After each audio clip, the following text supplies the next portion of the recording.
요한복음 10장 16절에서 18절까지 함께 읽습니다.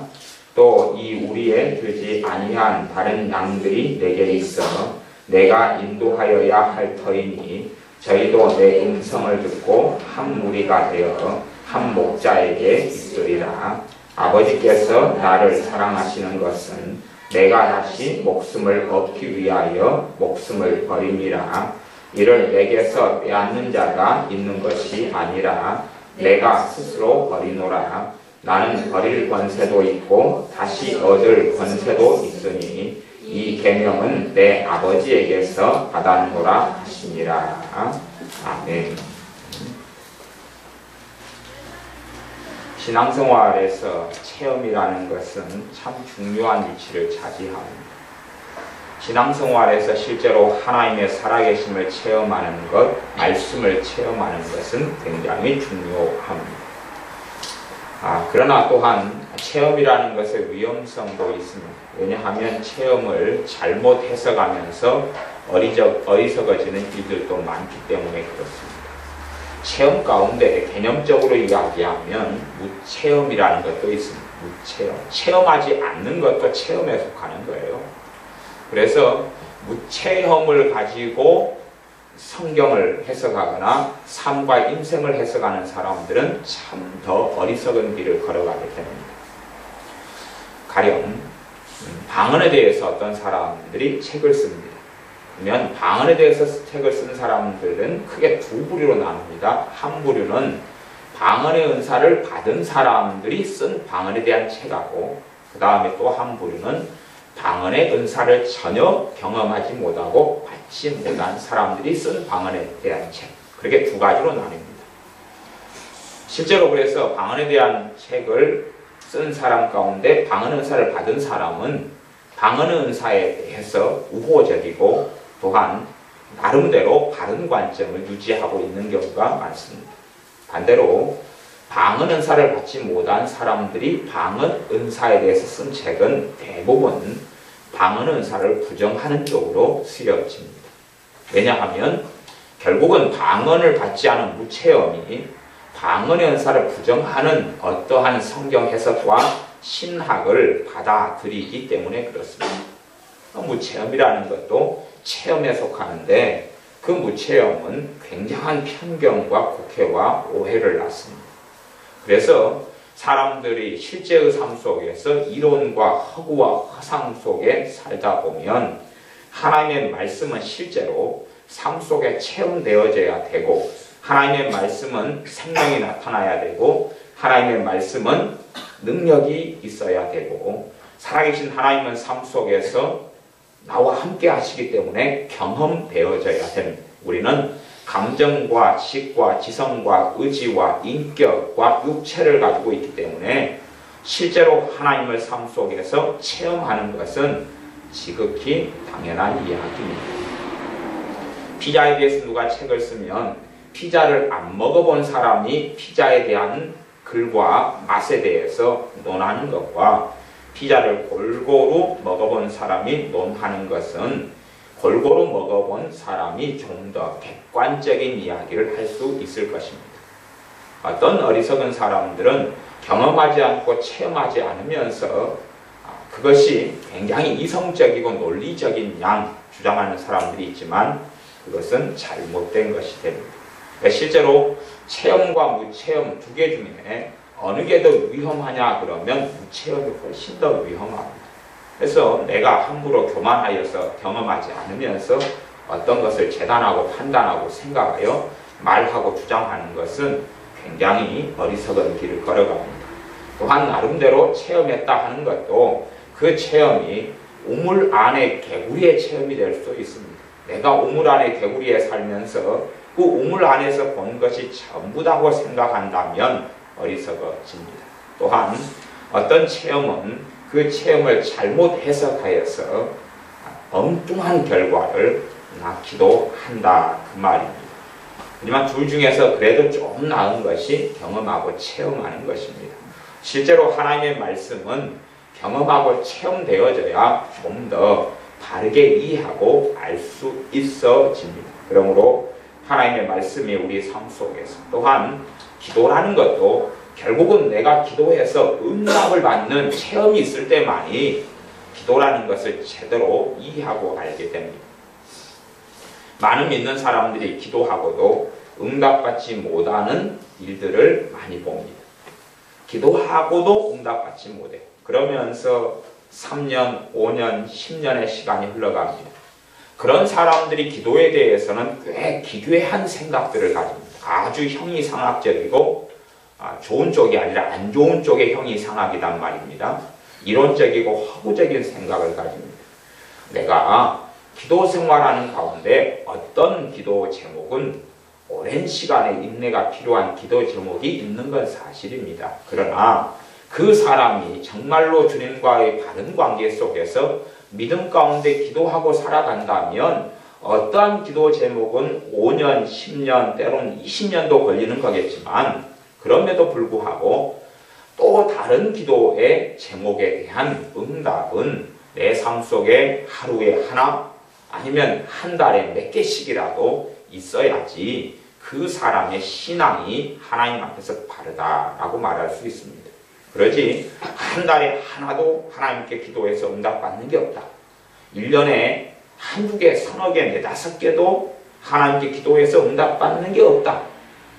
그러면 과연 그 사람의 신앙이, 믿음이, 하나님에 대한 믿음이 살아있는 믿음이냐 할 때에 그렇게 인정할 수는 없다는 것입니다. 그래서 내가 어떤 기도를 오래 하는데 응답이 없다면, 그리고 하나님의 응답을 누리지 못한다면 어떤 것을 생각해야 되냐 하면 그 기도 제목 말고 다른 기도 제목들 속에서 내가 하나님의 응답을 받고 살아가느냐 하는 걸 살펴보아야 됩니다. 다른 기도 제목들 속에서 응답을 받고 살아간다면 오랜 세월 동안 응답받지 못한 기도의 제목이 맞을 수도 있고 틀릴 수도 있다. 맞을 수도 있는데 인내가 더 필요하다. 그렇게 우리가 생각해 볼 수 있을 겁니다. 그러나 내가 많은 걸 기도하지만 실제적으로 내 삶 속에 하나님의 응답하시는 것을 대부분 누리지 못하고 경험하지 못한다면 내가 하는 기도, 또 오랜 시간에 해왔던 기도도 내용이나 방식이나 아니면 숨은 동기나 그런 부분에서 어그러져 있고 잘못되어 있다 하는 것을 상식적으로 생각하는 지혜를 가져야 될 것입니다. 자물통이 있어서 어떤 열쇠를 가지고 계속 아예 끓으려고 자물통을 열려고 열쇠를 계속 돌리는데 열쇠가 들어가지도 않고 자물통이 열리지도 않는다면 그것은 그 자물통에 대한 열쇠가 아니기 때문에 그럴 것 아닙니까? 번호키가 있는데 특정한 번호를 눌렀는데 계속 아예 번호키가 열리지 않습니다.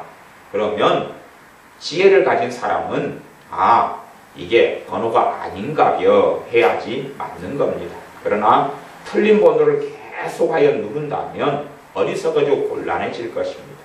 사람들은 기도의 내용이나 때로는 방식이나 동기나 그런 많은 것들이 어그러져 있으면서 계속하여 그 주장을 하면서 기도하는 사람들도 많습니다. 그러나 사실은 이루어지지 않을 때가 많지요. 하나님께서는 하나님의 방식과 방법대로 응답하시며 일을 하시기 때문에 우리의 기도가 하나님과 맞아야 되는 부분이 실제로 많은 영역에서 존재합니다. 이제 요한복음 10장 읽었던 본문은 그것을 전해드리려고 선택하였습니다. 10장 16절인데요. 또 이 우리에 들지 아니한 다른 양들이 내게 있어 내가 인도하여야 할 터이니 저희도 내 음성을 듣고 한 무리가 되어 한 목자에게 있으리라. 주님의 백성들이 아닌 아직도 주님의 자녀, 주님의 제자, 주님께서 구원하시기를 원하시지만 하나님의 자녀가 되지 못한 사람들이 많이 있다고 이야기합니다.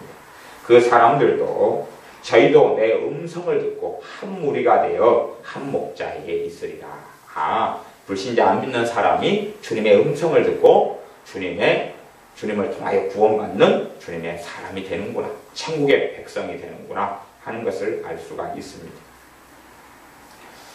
제가 설교들을 몇 년 사이에 했던 설교들을 살펴보니까 그 중에서 하나님의 음성에 대한 설교를 살펴보니까 작년 1월 달에 시리즈 설교로 하나님의 음성 듣기에 대해서 4번을 했더라고요. 작년에 4번. 그 다음에 예전에 2006년인가 2번 했고, 그 다음에 최근에 이제 하나님의 음성을 듣는 것에 있어서 위험성에 대한 부분에 대한 설교를 총 10회까지 해서 3번을 했습니다. 제 마음속에 하나님의 음성에 대한 설교를 전하는 것이 아직 그 짐과 부담감이 다 사라지질 않았어요. 다 사라지지 않아서 물론 제가 하는 이야기가 무슨 뜻인지 잘 모르실 수 있다고 봅니다. 주님께서 어떤 설교를 제게 주시면 그것을 한 번의 설교를 통하여 다 풀어내면 그 설교를 제게 주신 영감이나 짐이 제게 사라지는데 한 번의 설교를 통해서 그걸 다 풀어내지 못하면 그 주제나 메시지에 대한 짐이 제게 계속 남아요. 그러면 1 다음에 2, 두 번째로 말씀을 전합니다. 시리즈 설교로 2번을 전한 다음에도 다시금 그 말씀과 메시지에 대한 짐이 그대로 남아있으면 또다시 3번째를 전해야 됩니다. 어떨 때는 5번까지 남아있으면 5번까지 제가 전할 수밖에 없어집니다. 설교를 주님께서 제게 주로 주시는 방식과 양상이 굉장히 많이 다양하고 다릅니다.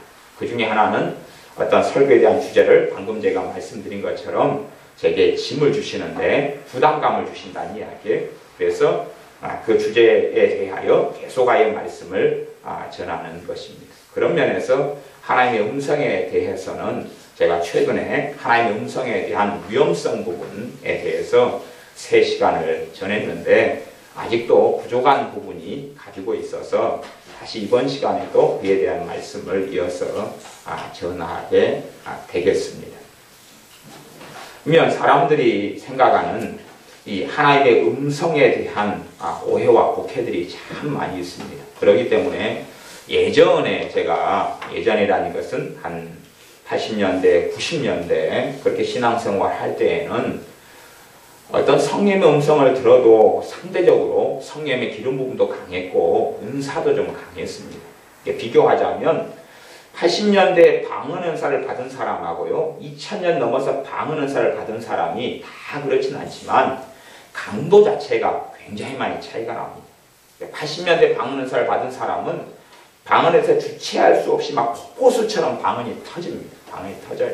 그리고 막 회개의 눈물이 쏟아지고 그렇게 했는데 2000년이 넘어서면서는 제가 비교하여서 단순 수치로 이야기합니다. 별로 뜨겁지도 못하고 가볍게 오거나 아니면 기껏해야 막 터져 나오는 것보다는 약하게 혀가 이렇게 구부러지고 말리고 그리고 뱃속으로 움켜 들어가는 그것도 그냥 랄랄랄랄랄랄랄라 이런 식의 방언들도 많아버리고 그렇게 해서 깊이 있게 아주 강렬하게 불처럼 임하는 그런 방언 은사가 요즘에는 찾아보기가 어렵다. 그것이 전혀 없다는 건 아니라 상대적으로 비교하면 과거에는 굉장히 강렬하게 방언 은사가 임한 사람이 많았어요.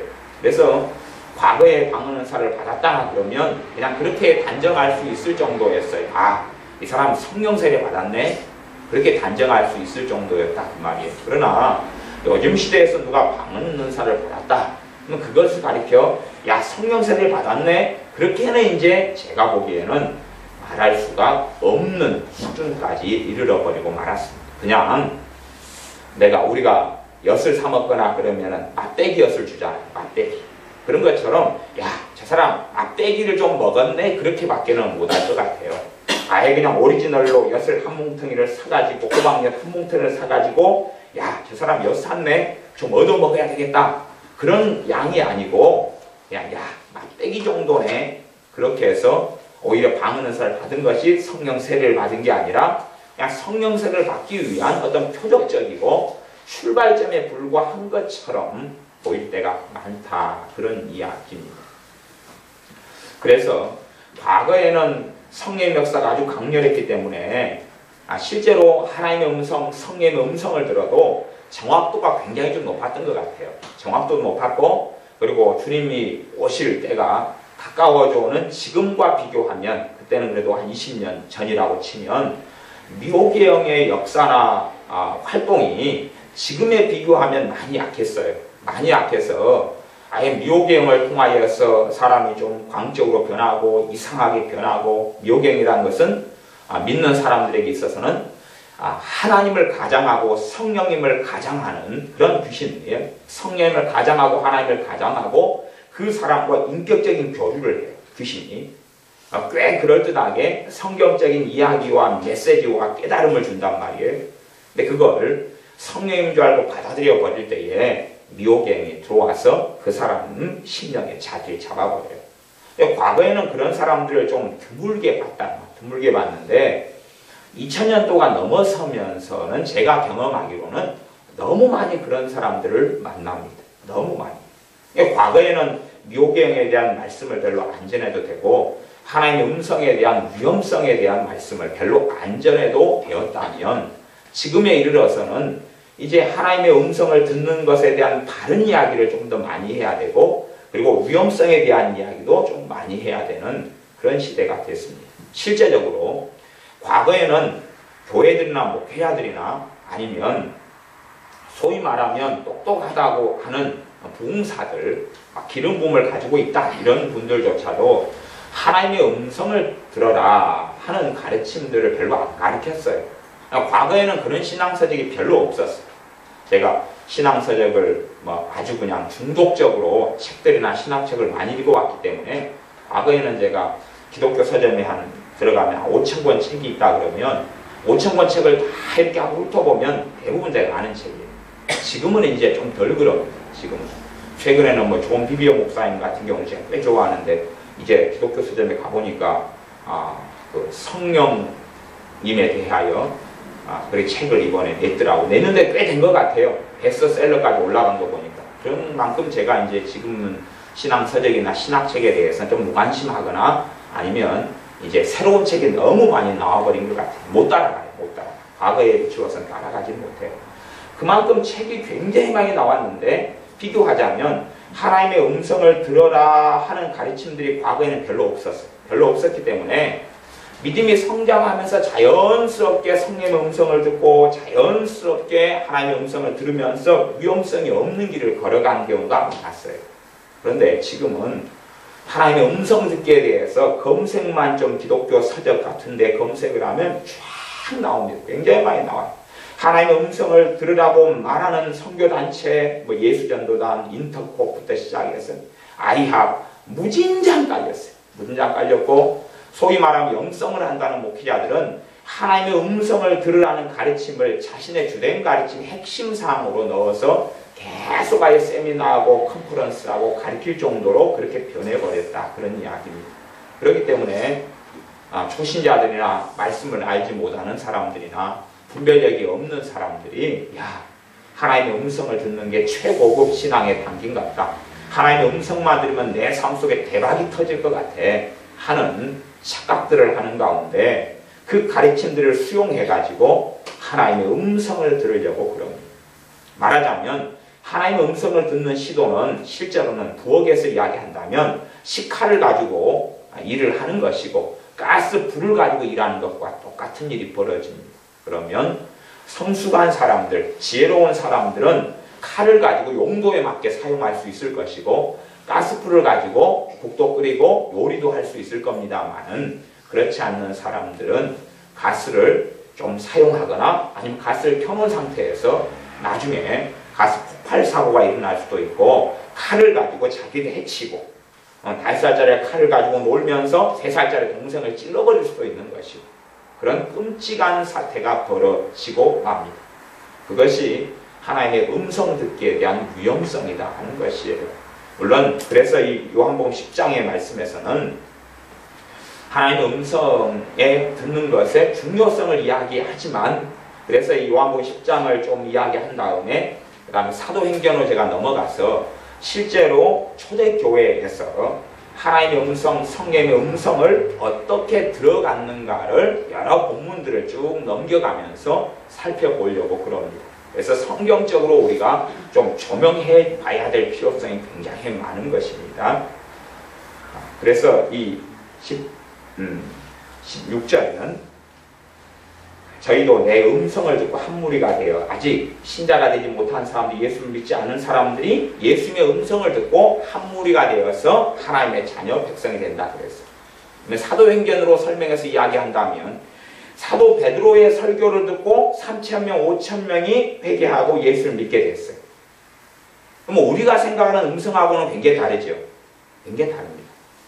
지금 현재 우리가 누군가를 전도해가지고 예수를 믿게 됐는데 실제로 우리가 생각하는 예수님의 음성을 들은 게 아니단 말이에요. 우리가 전도를 듣는데 전도하는 복음에 대한 내용을 듣고 어떤 사람이 감동을 받아요. 그리고 마음을 열고 예수님을 영접을 해요. 그렇지 어떤 음성을 듣는가 아니다 그 말이에요. 우리가 생각하는 음성은 야 안녕? 또 만났네? 밥 먹었어? 그런 걸 이야기하잖아요. 그렇죠?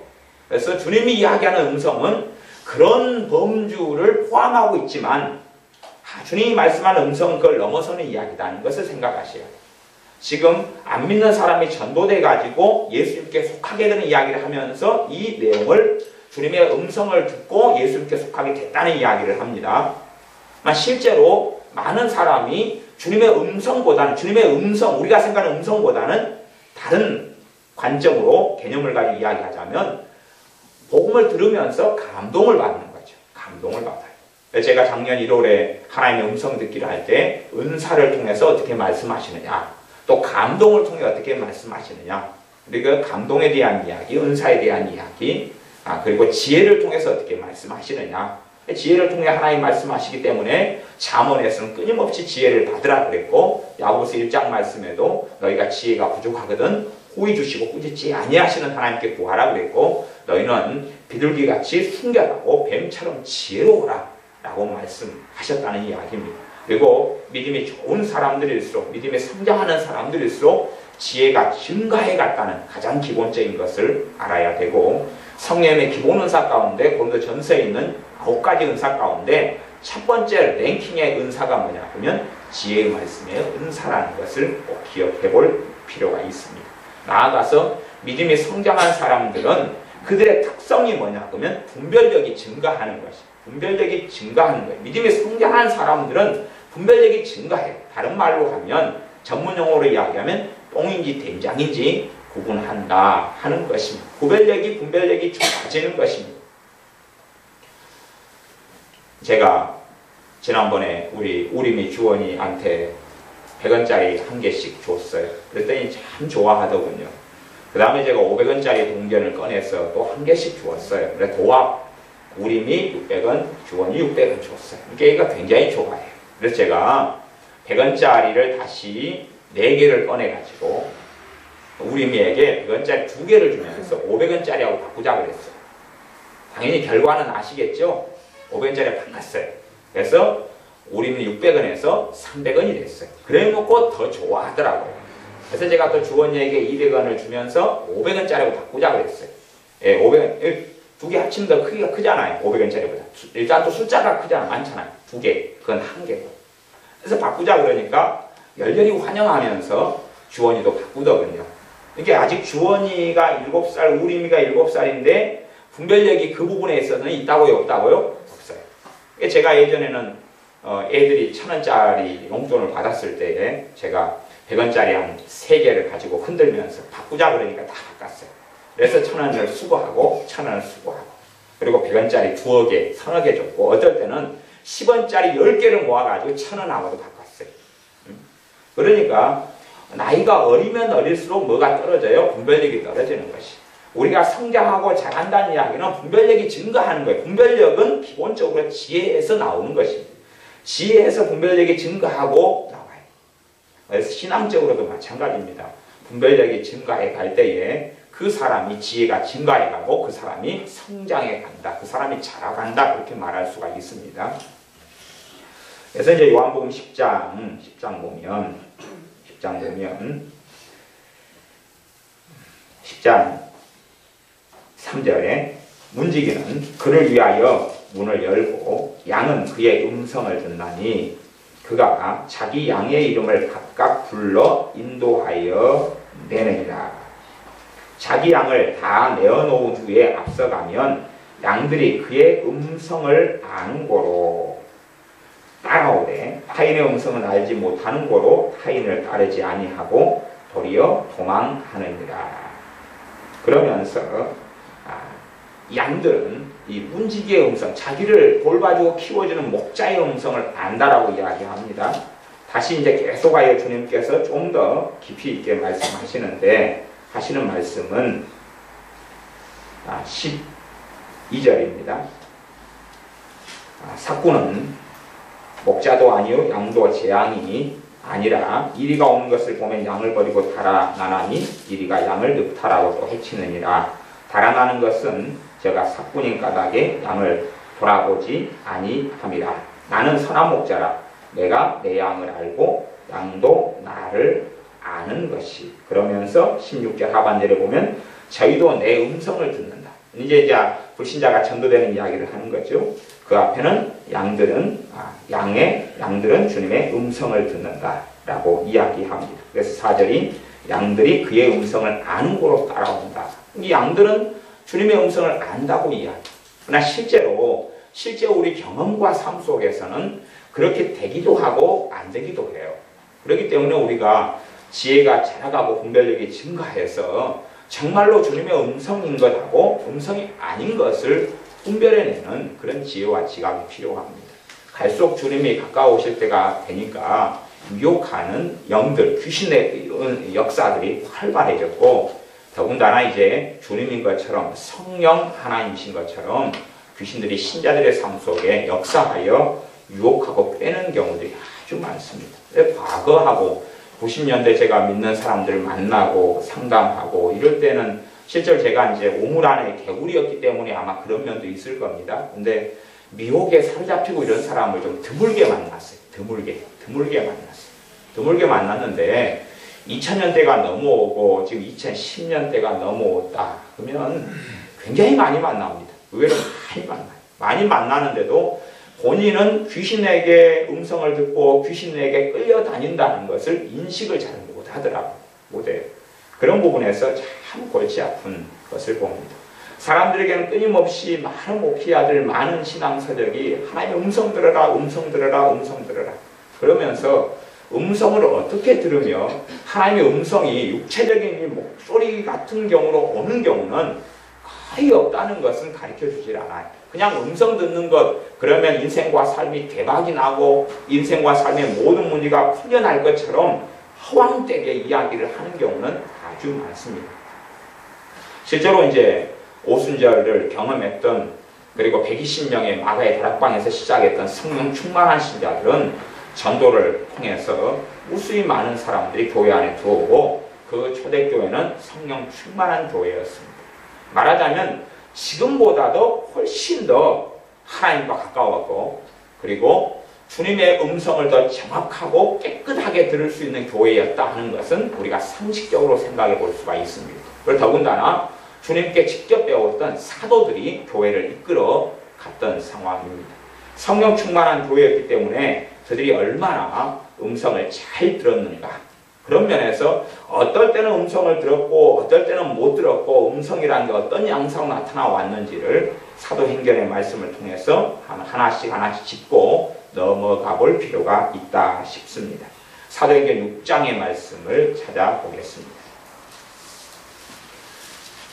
제가 사도행전을 살펴보는 것은 신약시대고 성령님께서 임하신 이후에 믿는 사람들이 살아가는 샘플이고 모범이기 때문에 제가 구약의 선지자의 시대, 선지자를 통하여 선지자의 꿈이나 선지자에게 주는 예언을 통해서 말씀하시는 것, 그것을 접하기보다는 실제적으로 믿는 신자들이 주님의 음성을 듣고 살아가는 것이 우리가 더 적용하고 정확하게 알기가 쉽기 때문에 사도행전에 대한 말씀을 가지고 살펴보기를 원하는 것입니다. 사도행전 6장 1절부터 제가 읽어보겠습니다. 그때에 제자가 더 많아졌는데 헬라파 유대인들이 자기의 과부들이 그 매일 구제에 빠짐으로 히브리파 사람을 원망한대 12 사도가 모든 제자를 불러 이르되 우리가 하나님의 말씀을 제쳐놓고 공개를 일삼는 것이 마땅치 아니하니. 그래서 공개라는 것은 음식을 주는, 이렇게 구제하는 음식을 나눠주는 활동을 공개라고 합니다. 옛날 단어입니다. 그러면 이제 이 사도들은 누구보다 성령 충만한 사람들이에요. 사도들은 나중에 주님께서 너희는 예루살렘에서 12기둥이 되랴, 12보좌에 앉아서 나와 함께 다스릴 것이라고 말씀한 사람들이 이 사람들이에요. 누구보다 성령 충만하고 말씀을 잘하는 사람들이 사도들입니다. 예루살렘 교회예요. 이제 전도를 통해서 많은 사람들이 모여들었어요. 그런데 지금 교회 안에 문제가 벌어졌어요. 문제가 불공평의 문제, 그리고 음식을 나눠주는데 누구는 충분히 받았는데 누구는 못 받게 되는 문제가 벌어져서 교회 안에 원망이 막 일기 시작했어요. 문제가 가시화되어 버렸어요. 문제가 작을 때는 속으로만 궁시렁궁시렁 하잖아요. 문제가 작을 때는. 그러나 문제가 커져버릴 때는 드러내놓고 그냥 데모하고 드러내놓고 막 말이 많고 원망이 많아져서 교회가 복잡해져 버리는 것입니다. 그러면 이 사도들이 음성을 우리가 생각하는 식의 극단적인 어떤 음성을 듣는다고 치면 문제가 바로 생길 때에 주님은 말씀하셔야 돼요? 안 말씀하셔야 돼요? 말씀하셔야 될 거 아니에요. 이 사도들은 매일 기도 생활하잖아요. 그치요? 매일 기도 생활하잖아요. 그러면 지금 너희들이 이끌고 있는 그 교회에 원망이 불씨처럼 일어나서 어떤 문제 때문에 너희들 교회가 지금 엉망이 돼서 이 문제가 심각했다고 말씀하셔야 된다고 말이에요. 사람들은 그걸 기대하는데 이 사도들은 그걸 듣지를 못했어요. 무슨 일이 벌어질 때까지 그냥 보면 원망이 일어나가지고 문제가 심각해질 때까지 알지를 못했어요. 사람들이 원망을 막 하고 문제가 심각해져서 그 다음에 이제 사도들이 야 우리가 음식 나누어주고 말씀도 전하고 이게 안 되겠다. 그러니까 음식 나누어주는 구제를 전문적으로 할 수 있는 사람을 우리가 따로 세워야 되겠다. 그래가 세운 직분이 집사님 직분입니다. 집사님 직분의 유래가 그런 것입니다. 구제, 봉사, 교회가 섬기는데 옛날엔 생존의 시대였기 때문에 먹을 게 두 끼, 한 끼도 못 먹고 살았기 때문에 믿는 헌금을 들어와 가지고 이것을 대부분 썼던 용도가 뭐냐 그러면 지금처럼 건물 사고 건물 짓고 주차장을 만드는 게 아니라 음식을 만들어 가지고 굶어 죽지 않게 하는 것이었어요. 교회 안에 가난한 사람들, 굶주린 사람들, 먹을 게 없는 사람들이 많이 들어왔기 때문에 그렇습니다.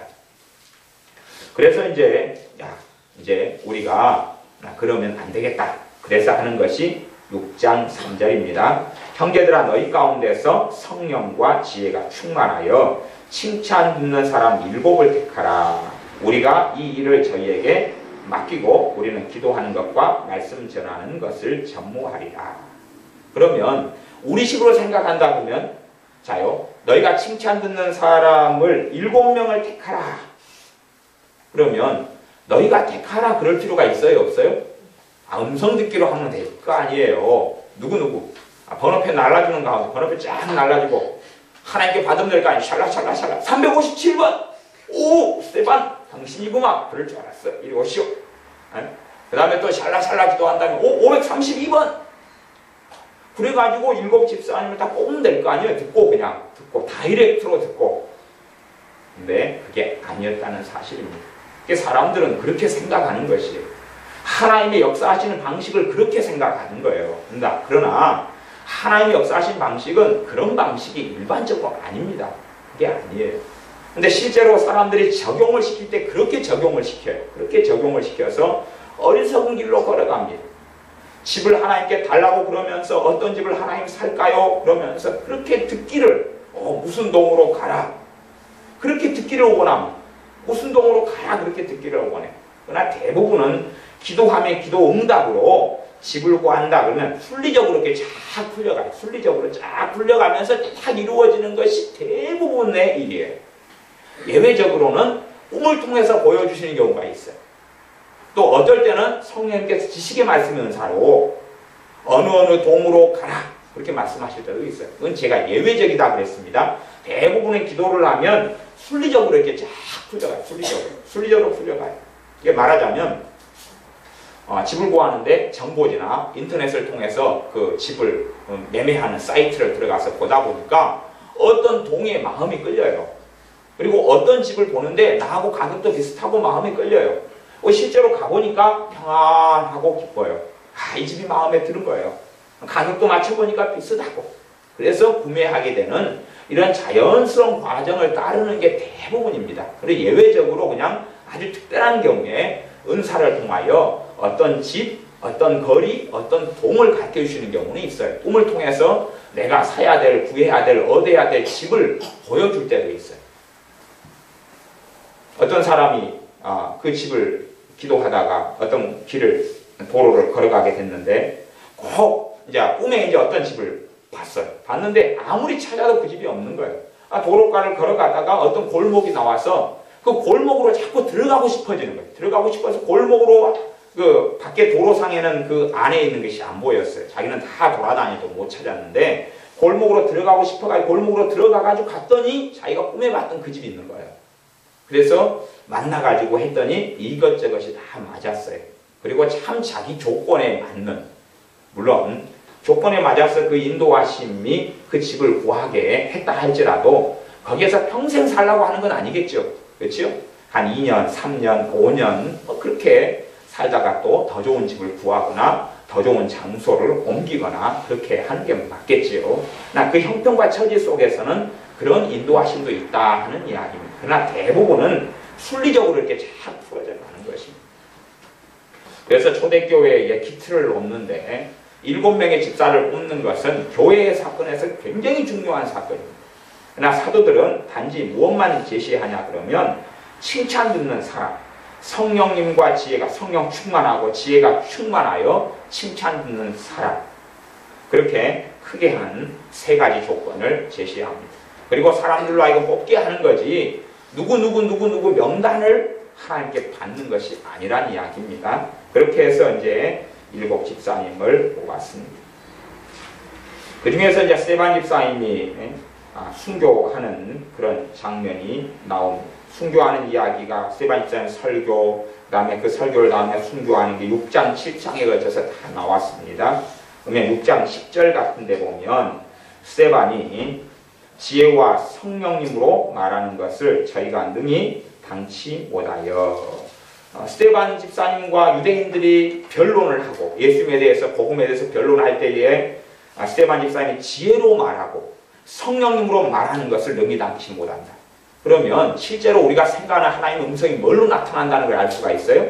지혜로 나타났다는 이야기를 알 수 있어요. 그러니까 스데반 집사님 설교를 하는데 다이렉트로 하나님께 듣고 말하고 그러한 녹음기가 됐거나 그런 형태가 아니라는 사실입니다. 실제로 애언은사나 성령께서 말하게 하신 구변을 주시는 것을 체험하는 사람들은 지금 스데반 집사님이 무엇을 경험하는 줄을 사실은 압니다. 그러나 이것을 경험하지 못한 사람, 주님께서 말씀을 주셔서 샬샬샬샬 하게 하시고 그것을 통하여 사람 마음이 녹아지거나 때로는 어떤 변론에서 승리하거나 하는 성령의 역사하심의 지혜 주심과 말을 입에 담아주심을 경험하는 사람들은 스데반 집사님이 경험하는 것이 무엇인지를 사실은 알죠. 실제로 이것도 어디에 속한 거냐 그러면 하나님의 음성에 속한 것이. 성령님께서 무엇으로요? 지혜로, 언변으로, 감동으로 그리고 메시지를 담아주시는 거예요. 스데반 집사님에게. 그랬더니 스데반 집사님이 지혜로 말해요. 지혜로 말한다는 이야기는 주님으로부터, 하나님으로부터 무엇이 자꾸 온다는 이야기입니까? 지혜가 온다는 이야기예요. 지혜가 자꾸 오니까 지혜는 풀어놓으면 되거든. 지혜가 오고 풀어놓고 지혜가 오고 풀어놓고. 그 다음에 성령님으로 말하게 하심. 성령으로 말하게 하시면 주로 애언적인 부분입니다. 그냥 말이 거미줄 똥구녕에서 그 거미줄이 쫙 끓으면 나오잖아요. 나오는 것처럼 술술 나오는 것을 성령으로 말하게 하십니다. 그래요. 하지만 실제로는 어떨 때는 지혜로 말하면 그 사람의 지혜가 와가지고 풀어내는 것하고 2가지가 있어요. 지혜가 와가지고 풀어내는 것하고 그 다음에 성령께서 입에 담아주시는 걸로 말하게 할 때는 지혜가 오진 않아요. 지혜가 오진 않고 그냥 입에가 말이 와요. 입에가 말이 와서 머리는 오지 않아요. 그러니까 말을 해야 한 다음에 자기가 듣고 이런 말이 나오는 것 같다. 그리고 알아요. 그러니까 저 같은 경우도 이 부분에 있어서 설교를 크게 2가지 종류로 설교를 합니다. 물론 더 많은 설교의 종류와 양상이 있습니다만은 이것으로 설명하자면 제가 어떨 때는 주님께서 설교 메시지를 주셔가지고 메시지가 지혜로 옵니다. 그럼 지혜로 오면 딱 설교의 덩어리가 와요. 지혜로 오면 지혜로 제가 설교를 풀어나가면 됩니다. 쫙 풀어나가면 되는 것 하고요. 그래서 저는 지혜로 설교를 받아서 풀어나가는 것은 제 어떤 논리성하고 제 기질하고 맞으니까 저는 굉장히 편안하게 설교를 풀어나갑니다. 그런데 이제 어떨 때는 주님께서 성령님께서 제게 메시지를 안 주셔요. 제게 지혜를 안 주셔요.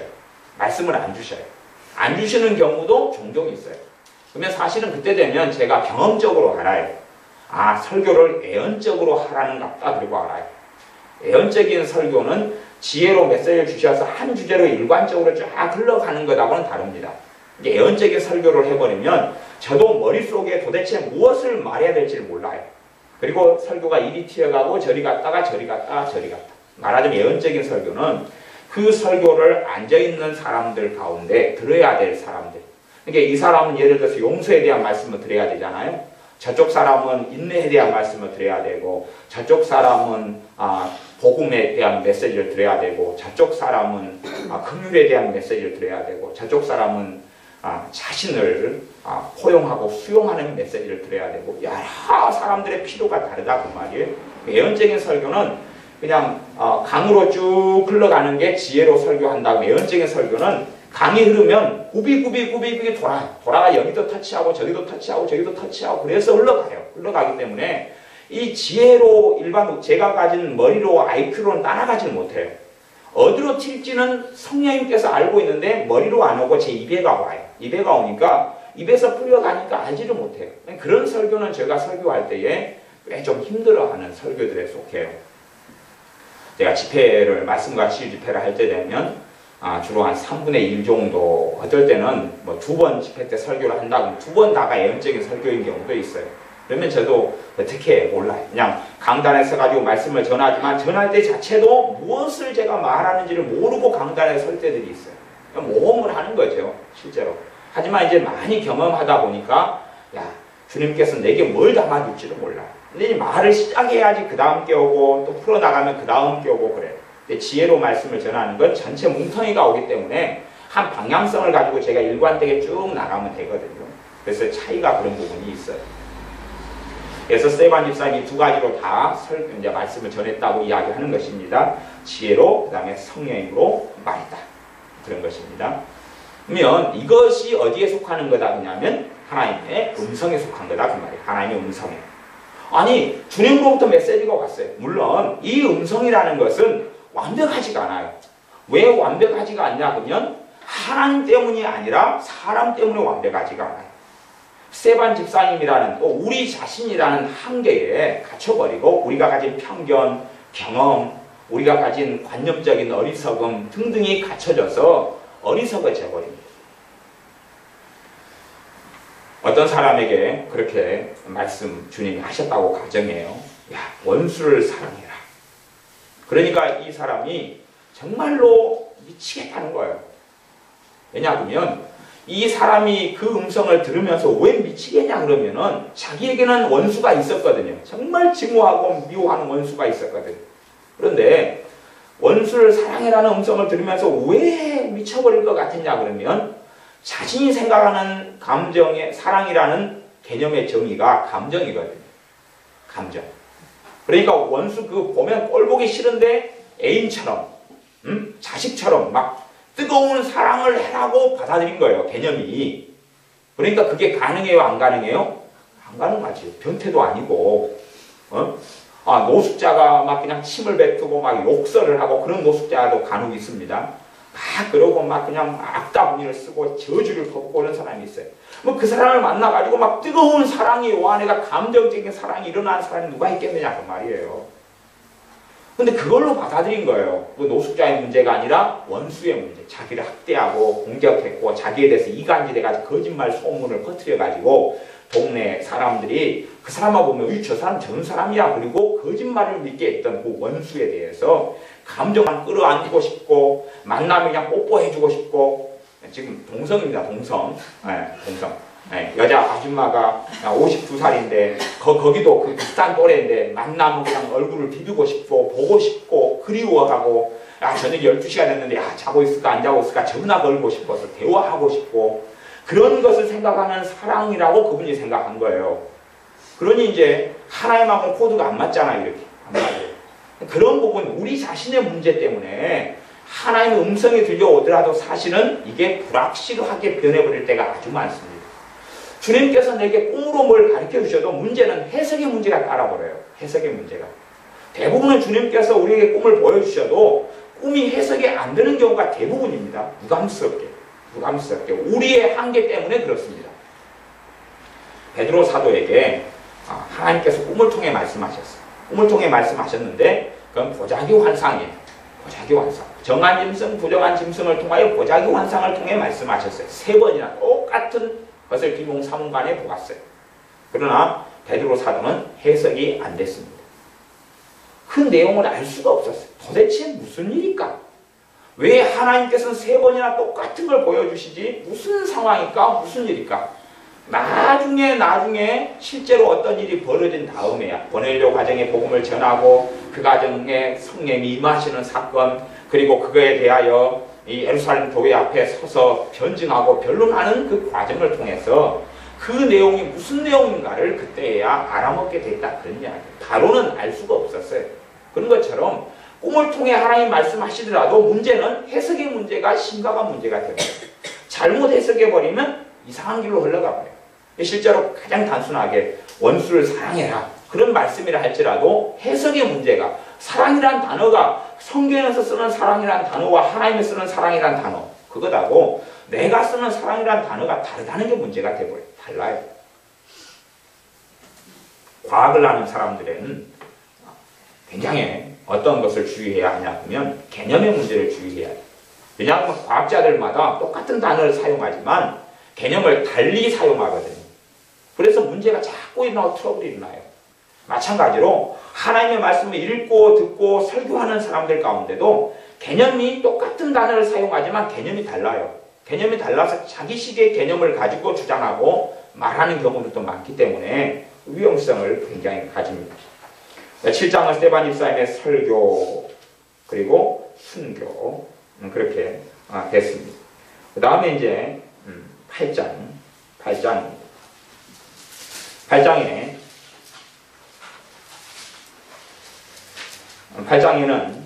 8장 1절부터 3절까지 보면 사울이 그의 죽임당함을 마땅히 여기더라. 이게는 이제 사울은 나중에 사도 바울이 된 사울입니다. 그날에 예루살렘에 있는 교회에 큰 핍박이 나서 사도 외에는 다 유대와 사마리아 모든 땅으로 흩어지니라 그랬습니다. 지금 예루살렘에 있는 막 점점 부흥하는 교회가 핍박이 일어나기 시작했어요. 중심 인물은 청년 사울입니다. 바리새인인 사울이에요. 바리새인은 형사권, 검찰권을 가지고 있었어요. 그걸 대제사장들에게 위임받고 또 바리새인이니까 본래 있었어요. 그래서 그걸 발동시켜서 교회를 무자비하게 탄압하고 핍박하기 시작했어요. 그 중심 인물이 청년 사울입니다. 그 사람이 나중에 하나님께 정말로 귀하게 쓰임받은 이방인의 사도인 사도 바울이 됐고, 이 사람이 신약 성경만 13권을 기록한 사람이 됐습니다. 그런데 문제는 초대교회가 이 사도행전 8장의 사건이 일어날 때까지는 주님의 뜻대로 살지 못했어요. 사도행전 8장의 사건이 벌어질 때까지는 주님을 영화롭게 하지 못했습니다. 무슨 이야기를 제가 하냐 그러면 우리 주님께서 그렇게 말씀하셨어요. 너희는 천하 만민에게 다니며 복음을 전파하라 그랬어요. 너희는 모든 족속으로 제자를 삼아 아버지와 아들과 성령님의 이름으로 세례를 주고 내가 너희에게 가르쳐 분부한 모든 것을 지키게 하라 그랬어요. 그게 주님의 대지상명령 마태복음 28장의 명령입니다. 지금 이방인에게도 다 복음을 전하라는 명령을 받았어요. 그런데 이들은 순종하지 않았습니다. 왜 순종하지 않았냐 하면 주님께서 명백하게 반복적으로 말씀한 것을 이해하지 못했거든요. 알아먹지 못했어요. 못해서 단지 예수님을 믿고 구원받는 것을 유대인으로 그들은 국한시켰습니다. 유대인, 이방인은 아니야. 유대인만. 유대인을 위한 복음이야. 유대인만 천국 가는 거야. 그렇게 생각했어요. 그렇기 때문에 하나님은 결국은 핍박을 허락하실 수밖에 없었어요. 다 흩어버려야 되니까. 복음을 가지고 은혜를 가지고 성령의 역사를 체험하고 한 사람들을 흩어버려야 됩니다. 다 흩어버리는 날까지도 이들은 듣지를 못했어요. 하나님의 음성을 듣지 못했어요. 어떤 음성이냐 하면 너희가 지금 순종하고 있다. 너희가 왜 이방인들에게 복음을 전하지 않느냐? 너희가 왜 복음을 들고 주님이 말씀한 대로 전 세계 방방곡곡에 나가지 않느냐는 음성을 성령 충만한 예루살렘 교회가 듣지 못했어요. 우리가 생각하는 것처럼 얼마나 우리하고 격차가 많이 큽니까? 지금은 이 초대교회보다 더 성령 충만도 안 해요. 성령의 역사도 치꼬리만큼 있어요. 그런데 더 잘 듣는다고 생각하고 잘 들어보려고 그래요. 여러분이 잘 잡히지 않는 라디오 수신기를 가지고 어떤 라디오를 주파수를 못 맞춘 가운데 들으려고 해보세요. 찍찍찍찍찍찍찍찍찍찍찍 쥐가 우는 소리가 나서 굉장히 괴로울 거 아니에요. 그렇죠? 주파수 잘 못 맞추면 성령 충만해야지 뭐가 잘 맞춰져요? 주파수가 잘 맞춰져요. 하나님하고 주파수가 잘 맞춰져요. TV도 잘 나오고 라디오도 잘 나오고. 그런데 성령 충만하지 않을수록 주파수가 어그러지거든요. 그럼 거기에서 듣는 소리를 어떻게 정확하게 알아듣고 어떻게 정확하게 해석할 수 있겠느냐 그런 것이에요. 잘 안 될 거 아니에요. 근데 지금은 더 성령 충만하지가 않아요. 더 성령 충만한 초대교회에도 주님의 뜻을 명백히 알고 있었어도 그에 대해서 종용하고 말씀하시는 하나님의 음성을 듣지 못했습니다. 핍박이 나서 다 흩어졌어요. 핍박의 이유가 뭔지도 알지 못했습니다. 스데반 집사님의 순교를 통해 시작됐지만 왜 성령 충만한 교회를 이렇게 흩어버리시는지, 하나님은 이걸 왜 허락하시는지 그걸 알지 못했습니다. 그리고 많은 사람들이 잡혀가지고 핍박때 잡혀가지고 예수님을 공개적으로 부인해야 했었고, 믿음이 약한 사람들은요, 그 다음에 안 부인한 사람들은 감옥에 들어갔고 재산을 다 잃었어요. 가족끼리도 뿔뿔이 흩어졌던 일이 있었습니다. 그러면 성령 충만한 교회가 음성을 들었다면 핍박이 일어나기 전에 다 도망가 버렸어야 하죠. 잡히기 전에 다 도망갔어야 될 것 아닙니까? 그러나 몰랐어요. 이게 하나님의 음성이 그런 스타일이 아니다. 그런 것까지도 보호해 주려고 있는 음성이 대부분은 아니다는 가장 기본적인 생각을 해야 됩니다.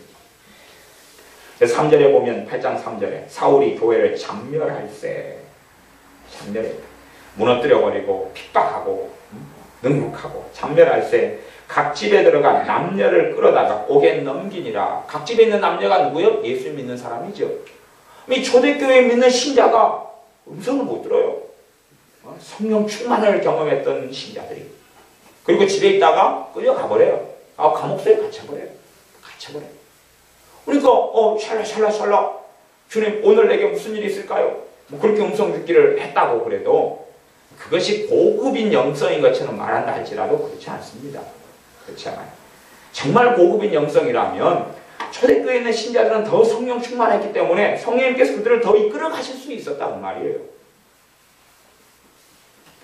그래서 이제 이 빌립 집사님도 그때에 초대교회 7 집사님 중에 한 분도 흩어졌어요. 흩어져가지고 8장 5절에 보면 빌립이 사마리아 성에 내려가 그리스도를 백성에게 전파하니 자연스럽게 사마리아 성에 갔어요. 그러면 여기서 말씀을 전해라, 복음을 전해라 그런 음성보다는 마음이 뜨거워지고 감동이 일어났을 거라고 저는 생각해요. 물론 성경에는 기록되지 않았습니다. 무슨 음성을 들었다고도 기록되지 않습니다. 그러나 이는 핍박 때문에 빌립 사임도 쫓겨나요. 쫓겨나다가 사마리아 성, 예루살렘에서 쭉 올라가면 사마리아가 나옵니다. 그리 갔을 때 거기에서 복음을 증거했어요. 이 빌립 사임은 전도자 빌립이라고 일컬어지는 사람입니다.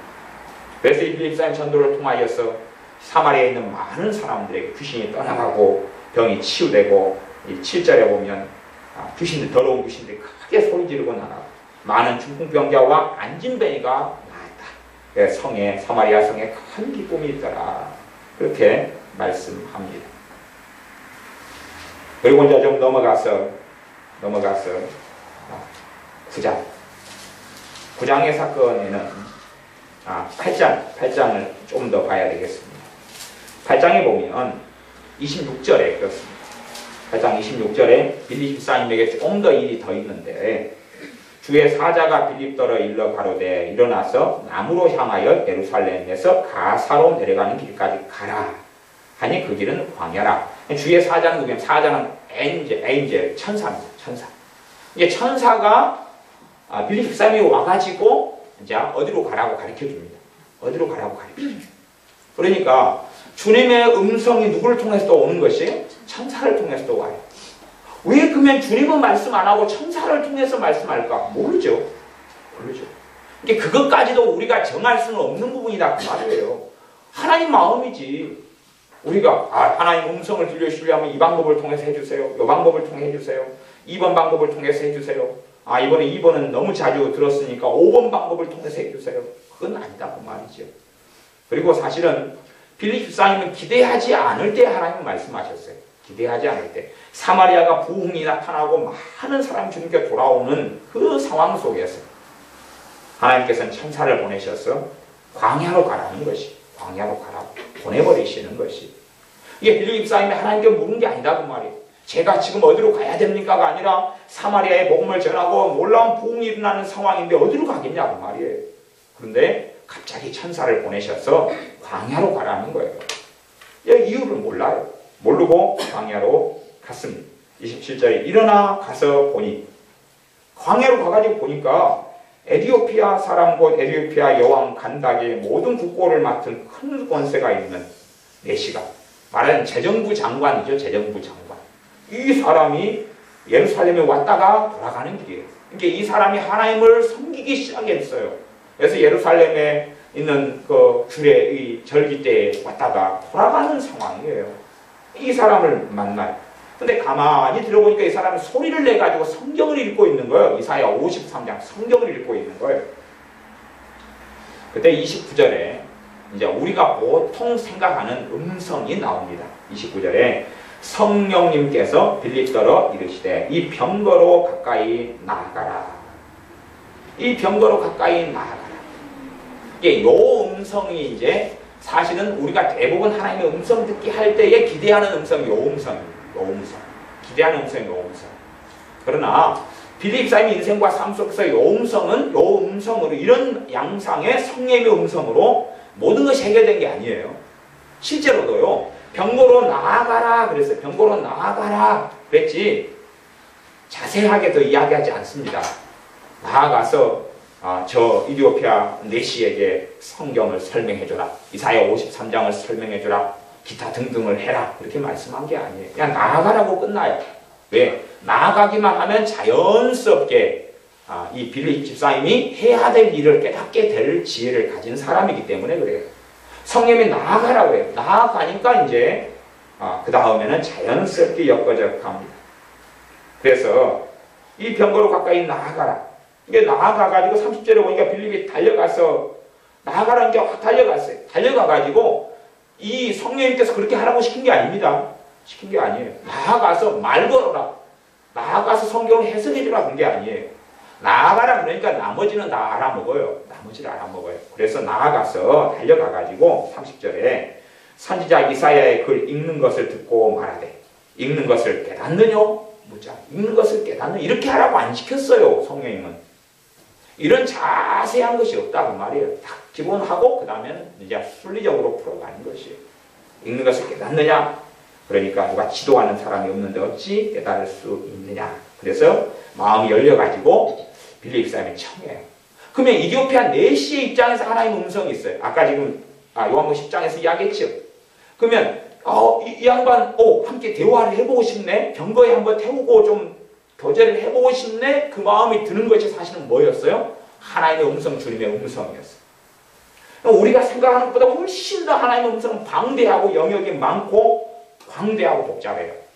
그러지 내가 생각하는 획일적인 내 경험 속에서 하나님의 음성이 이럴 것이라고 생각하고 평가하는 것이 정말로 어리석은 길을 걸어갑니다. 그렇게 해놓고 그 주파수에만 맞추려고 해요.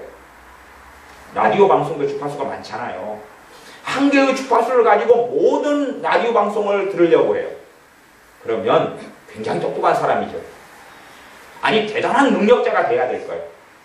뭐 라디오 방송을 제가 잘 안 들어서 모르는데 그냥 라디오 한 주파수를 가지고 뭐 그런 방송 있는지 모르겠어요. 뭐 KBS 뭐 1라디오, KBS 2라디오, KBS 3라디오, KBS 4라디오, 뭐 KBS 10라디오까지 다 들을 수 있느냐 그 말 있다고 가정하면 한 주파수 가지고 못 그러잖아요.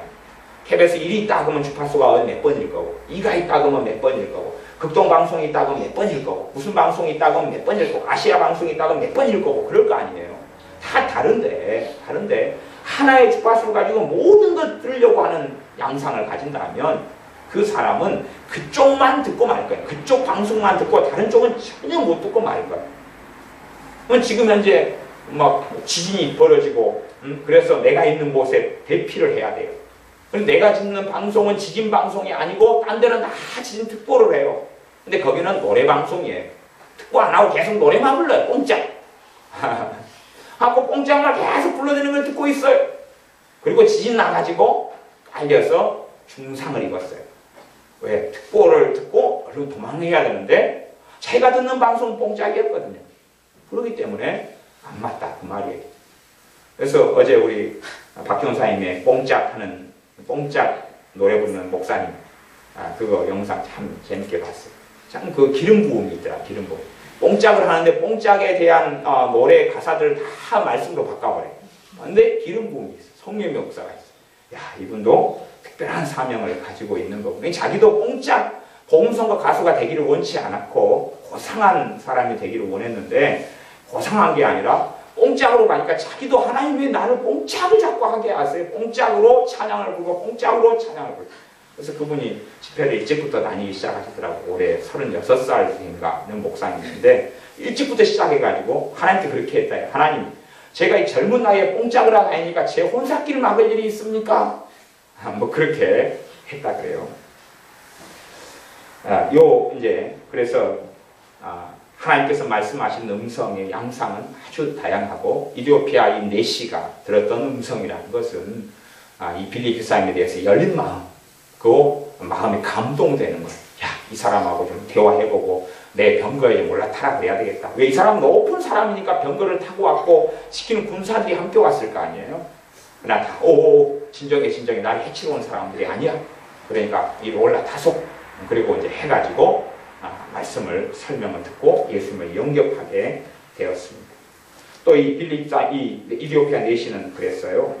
네시가 뭐라고 하냐 그러면 예수님을 영접한 다음에 그 다음에 35절에 보면 빌립이 입을 열어 이 글에서 시작하여 예수님을 가리켜 복음을 전했다. 그러니까 36절 길 가다가 물 있는 곳에 이르러 네시가 말하되 보라 물이 있으니 내가 세례를 받으면 무슨 꺼리낌이 있느냐 나 세례 주라 그런 거죠. 세례 받을 만한 감동도 실제로는 어디에서 왔기 쉽겠어요? 하나님으로부터 왔기 쉬웠겠죠.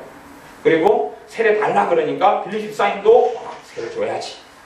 그러니까 예수님을 믿자마자 바로 세례를 받은 거죠. 세례 줘야 될 마음이 왔어요. 감동이 생겼어요. 그것도 하나님의 음성의 다른 양상이다 그런 말이에요. 그렇게 해서 이제 일이 벌어졌습니다. 그리고 이제 사도행전 9장에는 사울이 나옵니다.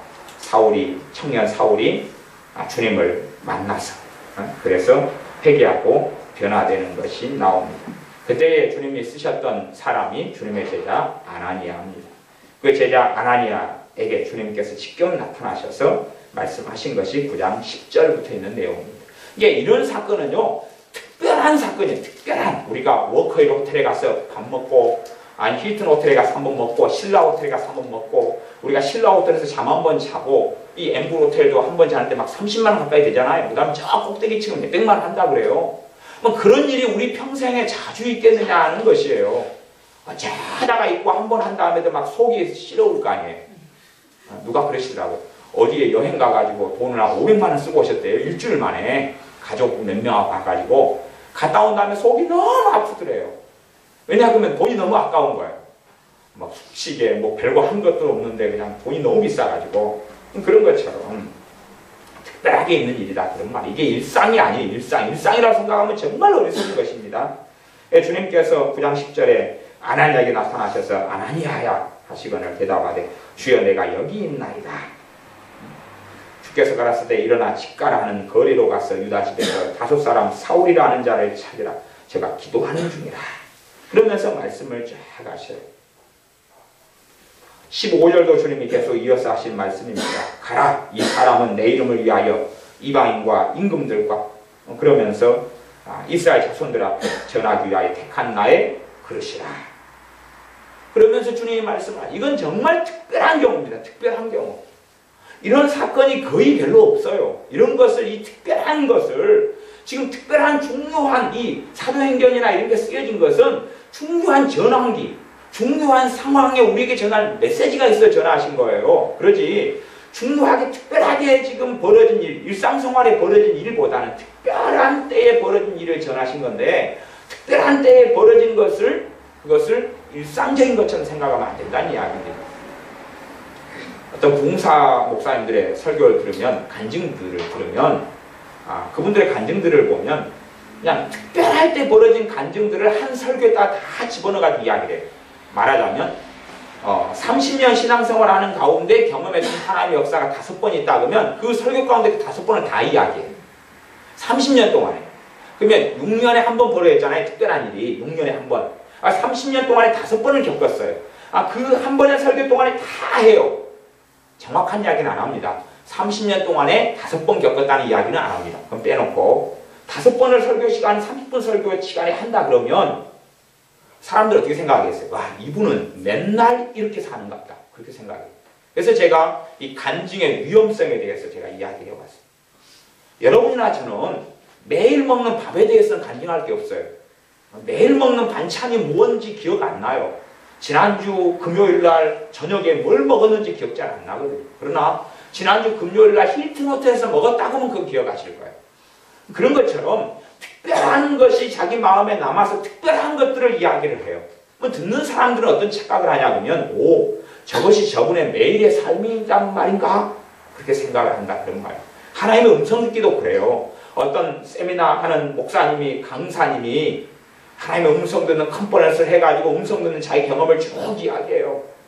그러면 사실은요 그분이 20년 동안 겪었던 10번의 경험이 있다. 2년에 한 번이잖아요.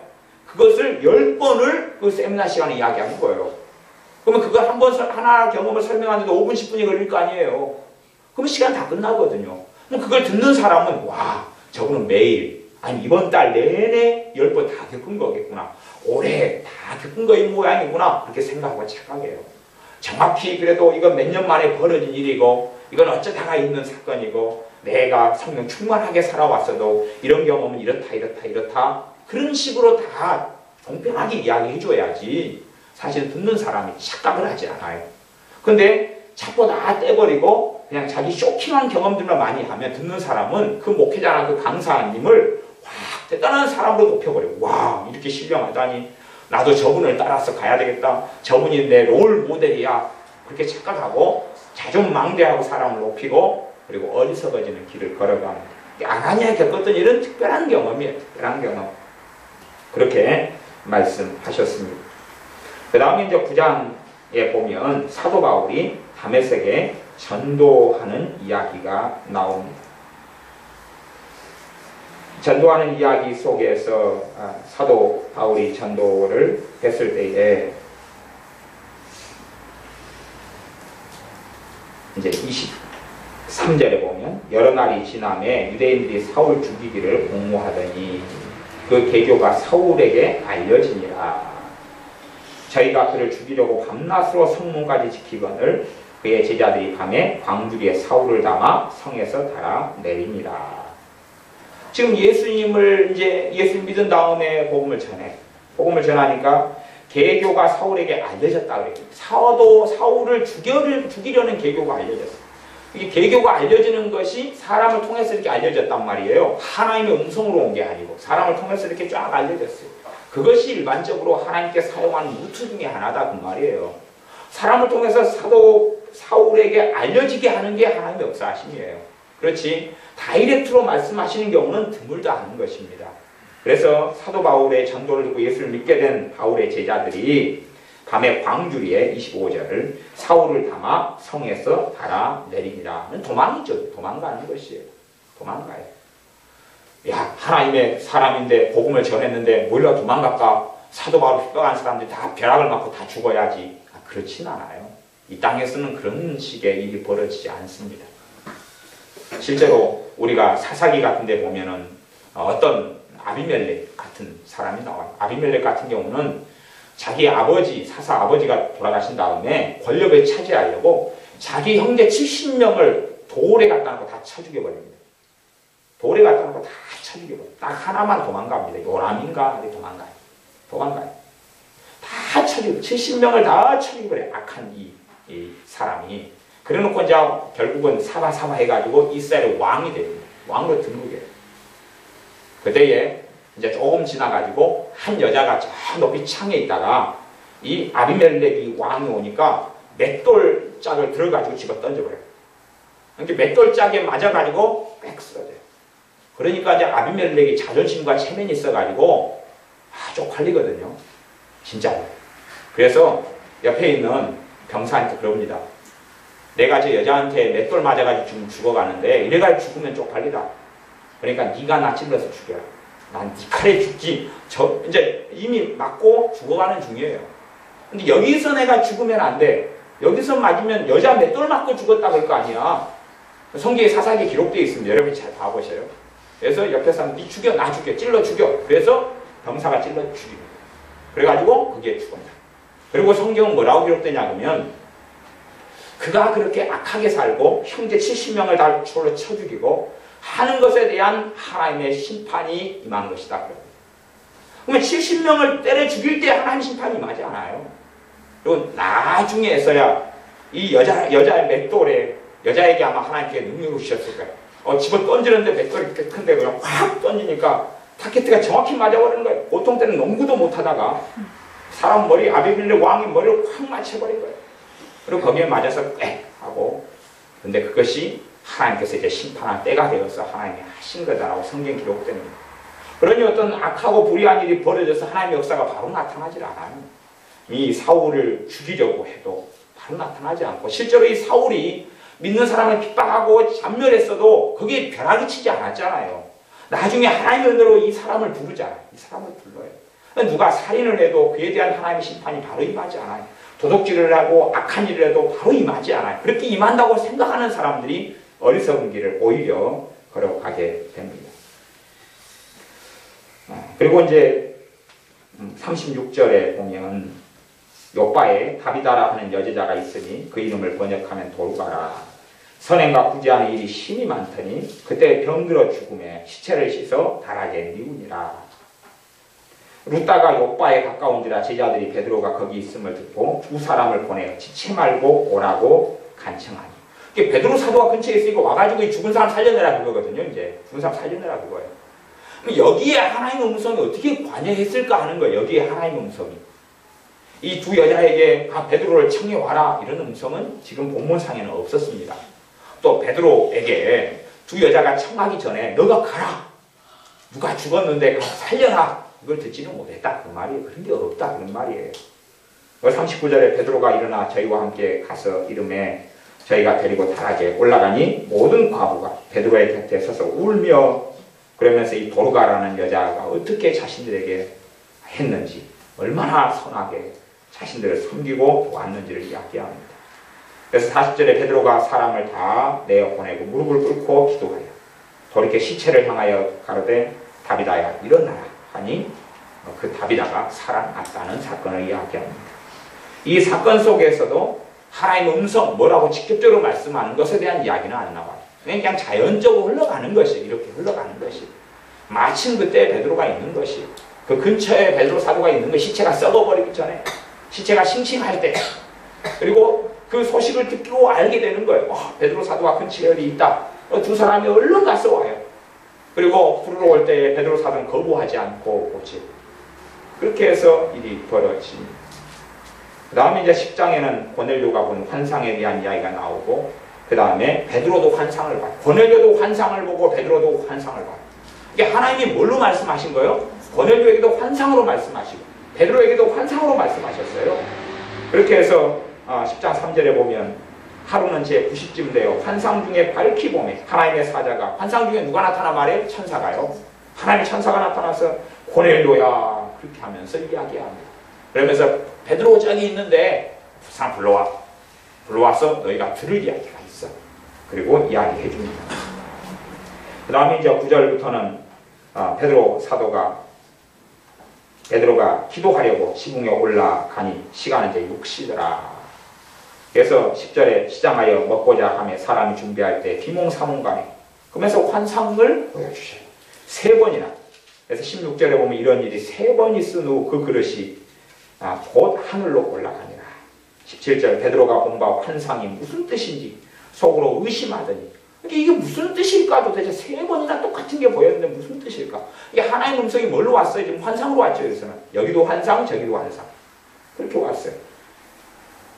그 다음에 이제 사람들이 베드로를 19절에 보면 베드로가 그 환상에 대하여 생각할 때 이거 뭔가 하나님이 주신 거 맞는데 뭘까? 그때 성령님께서 말해요. 두 사람이 너를 찾으니 일어나 내가 의심치 말고 함께 가라. 이런 음성이 이제 우리가 대부분 하나님의 음성, 성령의 음성이라고 음성 듣기 위해서 기대하는 스타일이에요. 근데 이것도 자주 있는 이야기가 아니죠. 왜 그러냐면 지금 이렇게 베드로 사도에 가서 복음을 이방인 고넬료 가정에 가서 복음을 전한 사건 때문에 예루살렘 교회가 난리가 나버려요. 난리가 나버려요. 그래서 베드로 사도를 신문해버립니다. 재판을 해버려요. 불러다 놓고 너 왜 이방인 집에 가가지고 거했냐? 이방인한테 왜 갔어? 유대인들이 이방인에 가면 부정 타는 거 몰라? 하나님의 율법을 어기는 거 몰라? 니 왜 갔어? 그러는 거죠. 그러면 왜 갔어라고 묻고 실문하고 재판을 소위 말하면 하는 교회는 성령 충만한 교회입니다. 음성을 다 듣고 베드로가 옳은 일을 했느니라. 그러고 다 끝나야 될 거 아니에요. 베드로가 내가 시킨 걸 했다. 너희들을 뗐지. 그래야 되는데 베드로 사도는 자기에게 일어난 환상에 대한 이야기, 실제로 증인을 대동하고 실제로 고넬료에게 복음을 전할 때 그 가정에 벌어졌던 이야기를 술술술합니다. 그대로 해요. 그걸 듣고 난 다음에 이제 봐봐라. 우리가 예수님 믿을 때에 임하시는 성령님이 그들에게 동일하게 임했는데 내가 누군데 하나님을 가로막냐. 하나님이 한 일이지 내가 한 일이 아니다. 그래서 그것을 듣는 사람이 납득을 하는 거예요. 납득을 하고 끝나는 것이 그 뒤에 이제 벌어지는 11장의 사건이에요. 11장의 사건도 음성에 대한 이야기가 아니에요. 지금 사도 베드로가 들은 음성이 있어요. 가라, 따라가라. 음성을 들었어요. 근데 그것도 자주 벌어지는 일이 아니고 하나님의 주권 속에서 하나님이 하시고자 할 때 하는 것이에요. 지금 베드로 사도가 듣고 싶어 들어요? 아니잖아요. 아까도 빌립 사람이 듣고 싶어 들은 게 아니잖아요. 그러니까 사람들은 자기가 듣고 싶을 때 묻는 거고 음성을 기대를 하는데 대부분의 성경은 듣고 싶어서 묻는 상황이 아니에요. 듣고 싶어서 묻는 상황이 아니에요. 이거 어찌해야 돼요? 어찌해야 돼요? 답을 할 때 하나님 순서가 뭐예요? 그러면 하나님이 쌀부터 사라. 하나님 쌀 들어있는데 어디서 살까요? 지마켓에서 살까요? 롯데마트에서 살까요? 이마트에서 살까요? 홈플러스에서 살까요? 그러니까 야 너희 동네는 홈플러스가 없지 않느냐? 우리 동네에 없으면 홈플러스가 없죠. 홈플러스 할인권이 하나 왔는데 홈플러스가 없어가지고 그래가지고 그러면 싼 것이 요즘에 할인 행사를 어디 마트에서 하느니라 거기서 쌀을 사라. 뭐 그런 게 없다 그 말. 그런 게 아니라는 이야기입니다. 그리고 11장에는 그렇게 베드로 사도가 그 교회 이제 예루살렘 교회에 가가지고 벌어지는 일에 대해서 설명하는 그런 것이 나옵니다. 그러니까 이 11장 3절을 보면 11장 2절, 3절, 1절, 2절, 3절을 보면 유대에 있는 사도들과 형제들이 이방인들도 하나님 말씀을 받았다 함을 들었더니 유대인이 아닌 사람들이 전도를 받고 예수를 들었다, 예수를 듣고 예수를 믿었다 하는 것이 베드로가 예루살렘에 올라갔을 때 할례자들이 신랑하여 예수를 믿는데도 할례를 받아야지 구원받는, 예수님도 믿고 할례 받아야지 구원받는다는 사람이 할례 가요, 할례당해. 그 사람들이 베드로를 어떻게 신문해, 힐난한다는 이야기를 니 왜 그따위로 해? 달라드는 것이에요. 달라드니까 3절에 가로되 너가 무할례자의 집에, 할례 안 받은 사람, 이방인의 집에 들어가서 함께 먹었다. 왜 그따위로 해? 달라들잖아요. 이들도 예수님을 소위 말하면 믿는 사람들이에요. 베드로가 저희에게 이 일을 차례로 설명하여 환상본 이야기하고 그러면서 이 차여차 이야기를 쭉 합니다. 성령님이 자신에게 12절에 했던 이야기, 말씀도 이야기하고 성령님이 내게 명하사 아무 의심 말고 함께 가라. 이렇게 가 이래 여차 일이 벌어졌다. 그러니까 안 된다. 그렇게 이야기합니다. 27절에 보면 그때에 11장 27절 여기까지만 하고 말씀을 대강 마무리해야 12장까지만 좀 더 보고 마무리해야 되겠습니다. 물론 사도행 28장까지 그냥 햇살이 확 그냥 가버리면 좋겠는데 지금 벌써 시간이 많이 돼가지고 12장까지만 보고 대강 마무리하겠습니다. 27절에 보면 그때 선지자들이 예루살렘에서 안디옥에 이르러 그 중에 아가보라 하는 한 사람이 일어나 성령님으로 말하되 천하가 크게 흉년 들리라. 그리고 예언을 하고 흉년 들리라 그 말은 흉년을 대비하라는 말이죠. 그러면 이건 누가 한 거예요? 당시에도 선지자가 있었다는 걸 알 수가 있어요. 당시에도. 신약시대의 오순절 이후에도 선지자가 있다는 걸 알 수가 있어요. 근데 다른 믿는 사람들, 다른 사도들은 요 음성을 들었어요? 못 들었어요? 못 들었어요. 이 사명을 받은 사람은 이 선지자 아가보예요. 그러니까 하나님이 이 선지자 아가보를 통해 말씀하시는 거예요. 다른 사람을 통해 말씀하시는 게 아니고. 그러니까 하나님의 음성이 들리고 하나님께서 누구를 통해 말씀하셔도 부분이래요. 부분. 한 사람에게 모든 걸 다 말씀하실 수 있는 게 아니란 말이에요. 누구를 사용하셔서 부분이에요. 이게 아가보 선지자를 통해서 천하가 흉년들이라 말씀하고 믿는 사람들, 그걸 하나님의 음성으로 받아들이는 사람들이 흉년에 대비하는 거예요. 돈을 좀 더 아끼고 쌀을 좀 더 저축하고 좀 더 덜 쓰고 새끼 먹었으면 두 끼로 줄이는 가운데 땅속을 파서 저장고를 파서 묻기 시작하고 준비를 하는 것이죠. 그래서 그걸 들은 다음에 29절에 제자들이 각각 그 힘대로 유대에 사는 형제들에게 부조를 보내기로 작정하고, 왜냐하면 그걸 들은 다음에 야야 지금 최고 힘든 데가 예루살렘에 있는 형제들이구나. 그러니까 십시일반을 걷어가지고 그 사람들 굶고 있고 굶어 죽어가고 이럴 텐데 보내자. 그렇게 해서 이제 부조는 돕는 헌금을 보낸 것이에요. 보낸 때 바나바와 사울의 손으로 보냈다는 것이 30절에 나옵니다. 그 다음에 이제 12장에는 12장 1절에 그런 이야기 나옵니다. 그때 헤롯 왕이 손을 들어 교회 중 몇 사람을 헤아리 하여 요한의 형제 야고보를 칼로 죽이니, 이때가 거의 한 AD 한 44년경 정도 일반적으로 됩니다. 그렇다는 이야기는 주로 주님께서 십자가에 달리시는 그것을 AD 한 27년경으로 봅니다. 어떤 연대는 30년으로 보기도 합니다만 27년 주로 주님께서 이 땅에 나신 것을, 사실 주님께서 이 땅에 태어나신 기점으로 통해서 AD하고 BC가 나눠집니다. 원래 BC는 Before Christ. 이제 그렇게 주님이 나시기 전이다. 그런데 연대를 계산하면 주로 BC 한 4년 정도 주님께 나셨다는 연대의 차이가 좀 있습니다. 어떤 주장은 이제 AD 0년, 1년 이렇게 주님이 나셨다 그러지만, 그래서 BC 4년으로 이야기하면 이제 AD 27년 이렇게 되어지기도 합니다. 아니면 이제 공생의 3년, 30세에 주님이 일하셔가지고 그렇게 이제 계산하고 지나가면 AD 30년이 넘어가고 그러겠죠. 그래서 연대는 조금씩 다릅니다. 그럼 최소한은 이제 한 AD 44년경이다 그러면 오순절 이후로 그래도 10몇 년 정도 지났을 때죠. 10몇 년 정도. 그러니까 별로 10몇 년 동안 사도 야고보, 수제자 가운데 3명이죠. 베드로, 요한, 야고보. 그래서 사도 요한의 형제인 야고보가 그때 헤롯에게서 죽음을 당합니다. 이게 빨리 죽어요. 빨리 일찍 죽어요. 그때 당시에 예를 들어서 몇 살인지는 모릅니다만은 한 25살이었다. 그러면 한 15년 정도 살겠다고 하면 40살밖에 안 되고, 20살 청년이었다. 그렇게 하면 35밖에 안 되는 이 젊은 나이가 되어집니다. 그래서 요한의 형제 야고보를 칼로 죽입니다. 그러면 이럴 때에 하나님의 음성을 듣고 캐치하고 알지는 못합니다. 헤롯이 죽이려고 한다 빨리 도망가라고 알지는 못해요. 이 사도들도 알지는 못합니다. 뜬금없는 일이 당긴 거예요. 뜬금없는 일이. 생각하지 못하고 예기치 못한 일이 터진 것이에요. 그래서 주님의 사도 12명 가운데 가장 중요한 중심인물 중에 한 명인 사도 야고보가 이때 순교하고 죽임을 당합니다. 그래서 이제 그런 다음에 3절에 보면 유대인들이 이 일을 기뻐하는 걸 보고 헤롯이 베드로도 잡으려고 해가지고 무교절일이에요. 그때 잡아버렸어요. 12장 4절에 잡아버렸어요. 잡혀버리고 만 것이에요. 베드로도 잡아버렸어요. 그러니까 베드로도 성령 충만한 사도인데 잡혀버린 거예요. 이게 본인이 잡힐 줄 알았겠어요? 몰랐겠어요? 아니 지금 자기하고 가장 친한 사도인 핵심 인물인 야고보가 죽었으니까 자기들 위험한 상태잖아요. 근데 잡혀버리고 만 거예요. 교회의 핵심 인물이에요. 이때 교회가 한참 성장하고 기둥 같은 사람이에요. 이 사도들이 빠져버리면 안 되는 것이에요. 잡혀버리고 말아요. 그래서 감옥에 갇힙니다. 그래서 언제 그 다음날 죽이려고 그럽니다. 12장 5절. 이에 베드로는 옥에 갇혔고 교회는 그를 위하여 간절히 하나님께 빌더라. 사람들이 여기서 음성 듣기라고 생각하면 하나님께 간절히 비는 게 아니라 살아날까요? 죽을까요? 베드로 사도가 살까요? 죽을까요? 그래야 될 거 아니에요. 그렇죠? 음성 듣기를 그렇게 하는 거예요. 하나님 살까요? 죽을까요? 그리고 하나님이 산다 그러면 그럼 됐네요. 감사해요. 그렇게 기도 안 해요. 자요. 아니면 죽는다 그러면은 죽는다 그러니까 또 살게 하려고 기도할 필요가 없잖아요. 우리 봐보세요. 질문 하나님 살까요 죽을까요 질문을 던졌어요.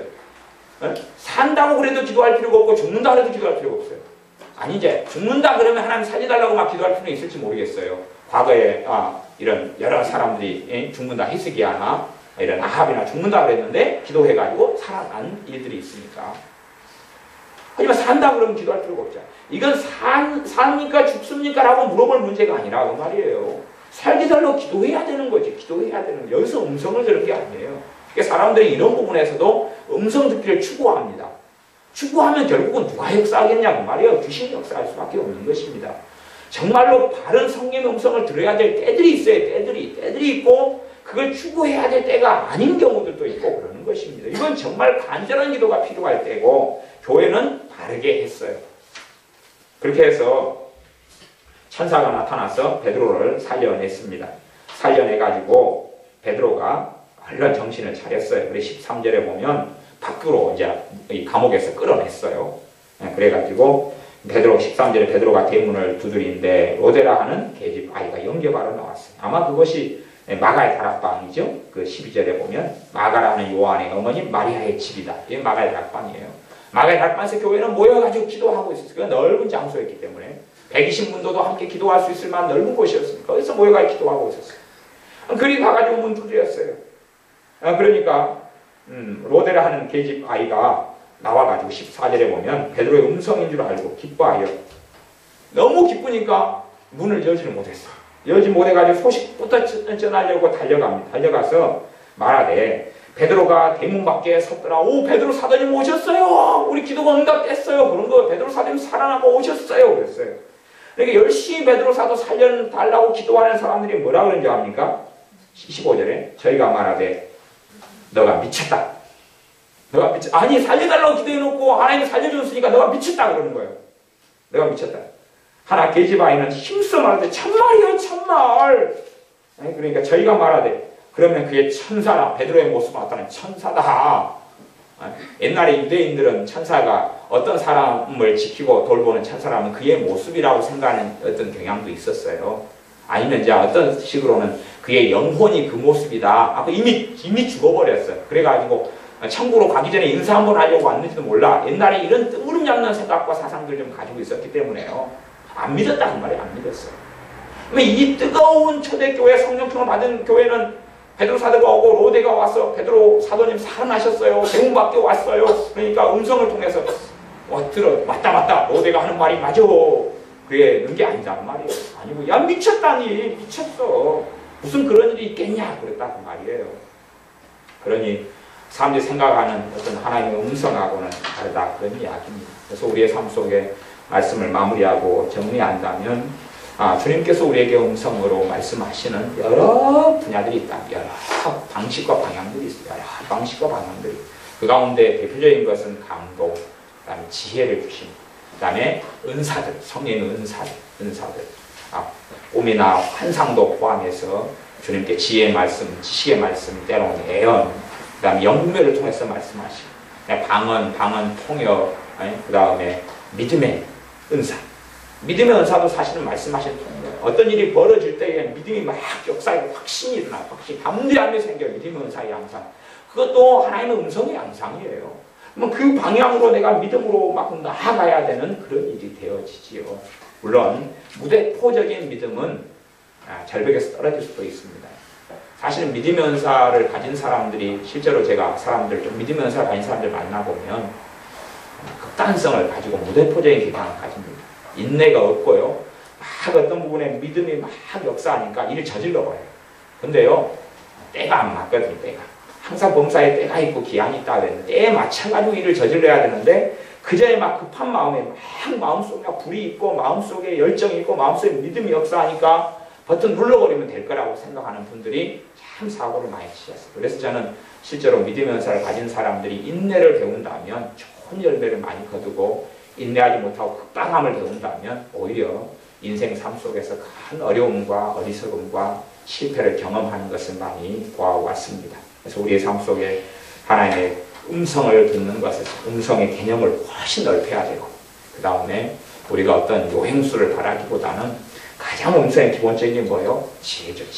지혜고 감동으로 성령께 역사하실 때, 이 성경도 하나님의 감동으로, 성령의 감동으로 기록됐다고 했어요. 그런 것처럼 우리 안에 감동이 왔을 때 그 감동을 잘 분별하는 가운데 주님께 주신 것을 지혜로 살펴보고 또는 분별하고, 그리고 우리의 은사들을 주님께서 주시거나 또 더욱 큰 은사를 사모하라 했으니 은사들을 사모하는 가운데 은사들을 통해서 말씀하시는 성령의 음성, 주님의 음성을 듣고 우리의 삶 속에 하나님의 은혜 속에 주님을 영화롭게 하는 삶을 살기를 바랍니다. 기도하겠습니다.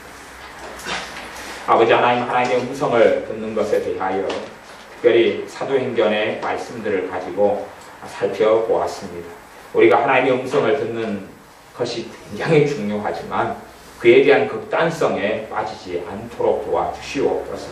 극단적으로 뭔가를 들으면, 뭔가를 하나님께로부터 말씀을 들으면 다 해결될 것처럼 생각하는 어리석음이 아니라 정말로 바르게 하나님의 음성, 주님의 음성을 들어야 될 때는 듣게 하시고, 또한 다양한 양식과 양상으로 통로로 말씀하시는 주님에 대하여 배워가며 알아가게 하여 주시옵소서.